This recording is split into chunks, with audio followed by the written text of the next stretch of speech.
Cette retrouvaille va nous permettre de découvrir 3 applications intéressantes.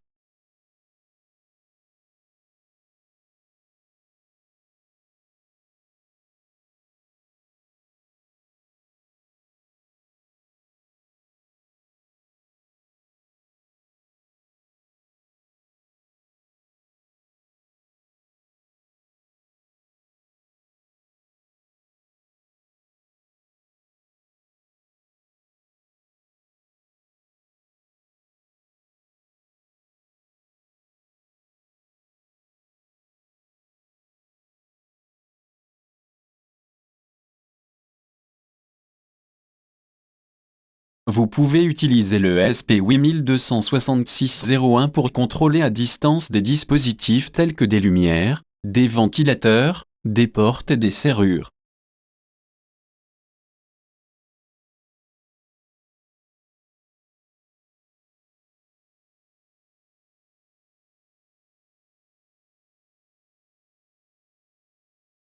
On aimerait réaliser une app pour smartphone qui pourrait se relier en Wi-Fi avec le ESP826601. Est-ce possible?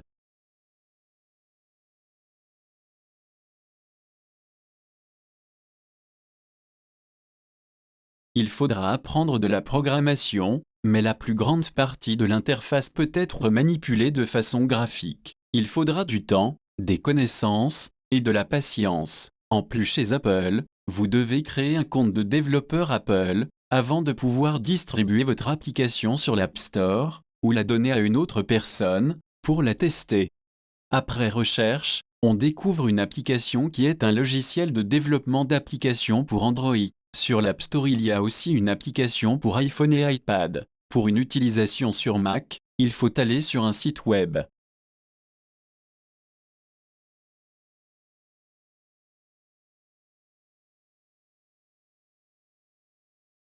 Voici le mode opératoire. Connecter iPhone, iPad, ordinateur, sur le même réseau Wi-Fi. Charger les applications sur vos appareils iOS. Se brancher sur le site de App Inventor, et se connecter à votre dispositif. Pour cela, l'application web donnera un code, que l'iPhone ou iPad devra lire.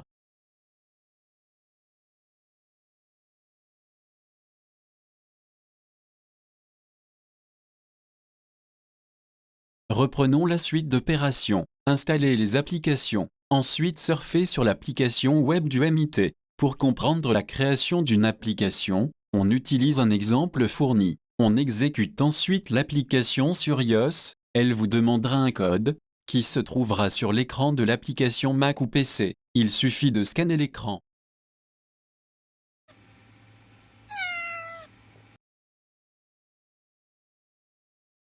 Comme notre but est de créer une application qui permettrait d'allumer une LED par une commande sur iOS et passant par le Wi-Fi, on se rend compte qu'il faut plus d'études de possibilités avec Amit Inventor. On continue donc les recherches.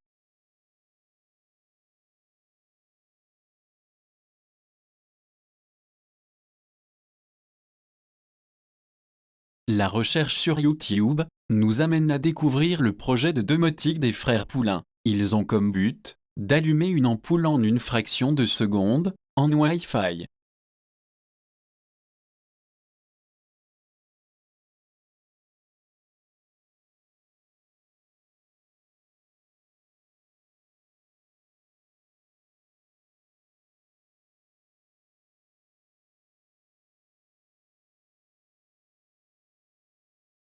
Les frères Poulain nous apprennent que l'USB adaptator sert à programmer l'ESP 8266 facilement, en le connectant directement au port USB de l'ordinateur, pas besoin d'alimentation spéciale 3,3 volts. Ils nous apprennent aussi la programmation avec IDE Arduino. Le ESP 8266 a 2 bornes programmables en sortie, pour commander un relais. On apprend ainsi à connaître Blink. C'est une plateforme logicielle IoT low-code pour les fabricants d'électronique. Elle permet de créer des applications prêtes pour le client, sans code. Elle possède un générateur d'applications mobiles, par glisser-déposer, et plus de 60 éléments d'interface graphique, pour visualiser les données et contrôler les appareils.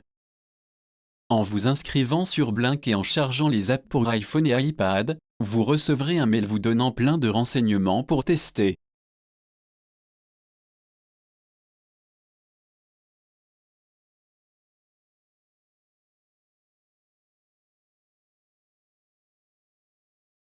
Pour tester votre circuit et le fonctionnement du système Mac iPhone iPad, Blink vous propose un Quick Start Device. Il faut installer l'ESP et son USB sur la sortie USB du PC, et le faire reconnaître par Blink. Allez chercher les codes dans le mail, à mettre dans l'ESP. Avec Arduino, les transférer dans la mémoire de l'ESP. Attention pour dire à l'ESP qu'on va le programmer, il faut relier deux bornes avant la connexion à l'USB, cela pendant 1-2 secondes.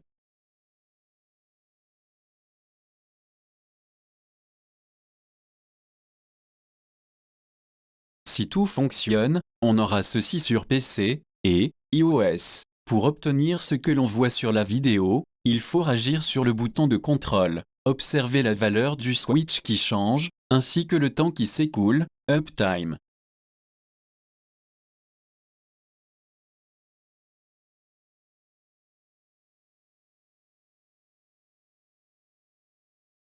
Si on suit les frères Poulain, on devrait pouvoir construire sa propre application, en suivant leur méthode. Mais la disposition sur smartphone, pour introduire les données, ne se retrouve pas dans les applications de Blink que nous avons. Il semble que Blink a changé son application. Une solution serait de retrouver l'ancienne version, mais on se rend compte qu'elle n'existe plus ou n'est pas accessible, donc, on doit chercher autre chose.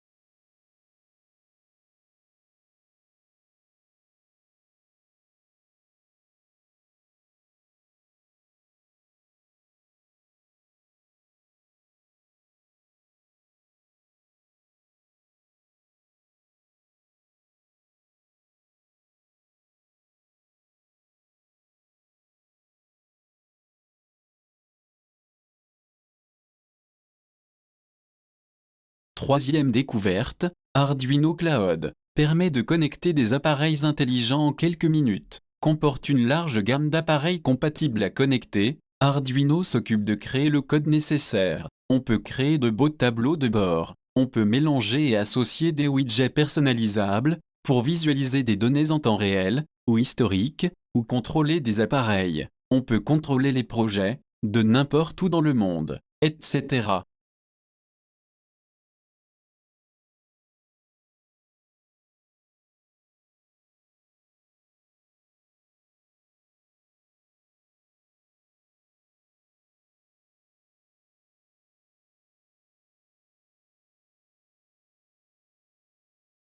Selon eux, un bon moyen pour se familiariser est de faire un système automatique de contrôle d'éclairage. Cela semble intéressant.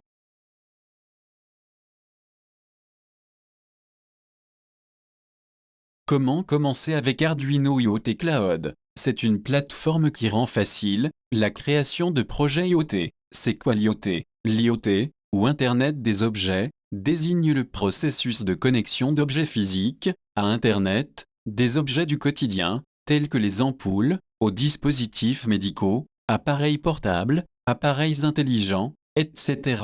Pour connecter l'ESP 8266 à Arduino Cloud IoT, il faut apprendre d'abord comment envoyer des données d'un ESP 8266 au cloud d'Arduino IoT. Ensuite pouvoir allumer et éteindre une LED à travers le cloud. Pour cela il faut un ESP 8266 développement board et Arduino Cloud IoT.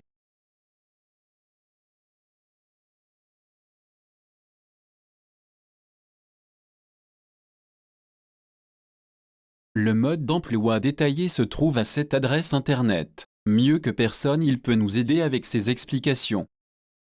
D'abord, allez sur Arduino Cloud IoT. Ensuite installez le device. Ici ce sera notre ESP, qui est un élément non Arduino. On recevra des codes secrets. On doit créer un objet, Ting. Créer une variable, ici switch, qui permettra d'allumer ou éteindre une LED. Relier l'objet au device. Donner les codes du réseau Wi-Fi. Quand tout cela est fait, on peut aller voir dans Sketch, le code qu'a fabriqué Arduino.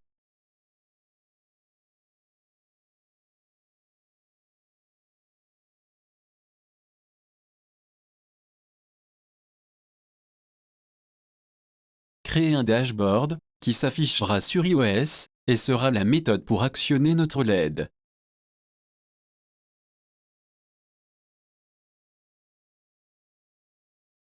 Entre-temps, un site web nous donne des informations sur notre ESP 8266.01, ce qui nous permettra de compléter le programme fourni par Arduino, Sketch. Il y a deux bornes qui peuvent être programmées en sortie, GPIO 0 et GPIO 2. On a placé un petit switch entre GPIO 0 et la masse, pour prévenir l'ESP qu'il va être reprogrammé. Avant de l'insérer avec son adaptateur USB, on presse, on insère dans l'USB de l'ordinateur, on attend 1 à 2 secondes, et on relâche.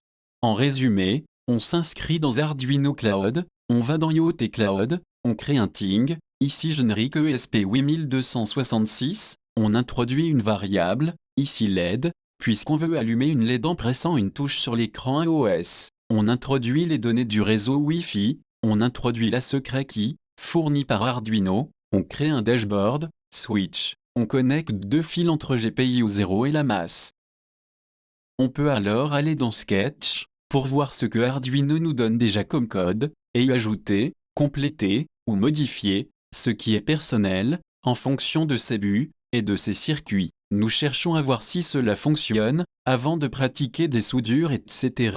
Donc un multimètre suffira, pour se rendre compte du fonctionnement.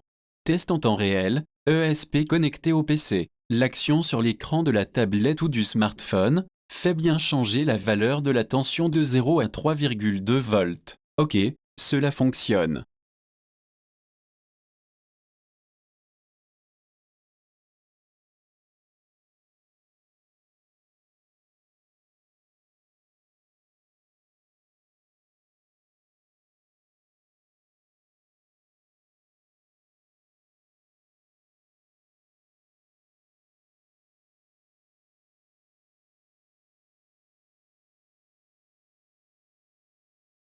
Test en temps réel, ESP connecté à une alimentation indépendante, donc plus de liaison avec le PC, l'action sur l'écran de la tablette ou du smartphone fait bien changer la valeur de la tension de 0 à 3,2 volts. Le signe moins devant la valeur vient du fait que les fils vers le multimètre sont inversés. Ok, cela fonctionne.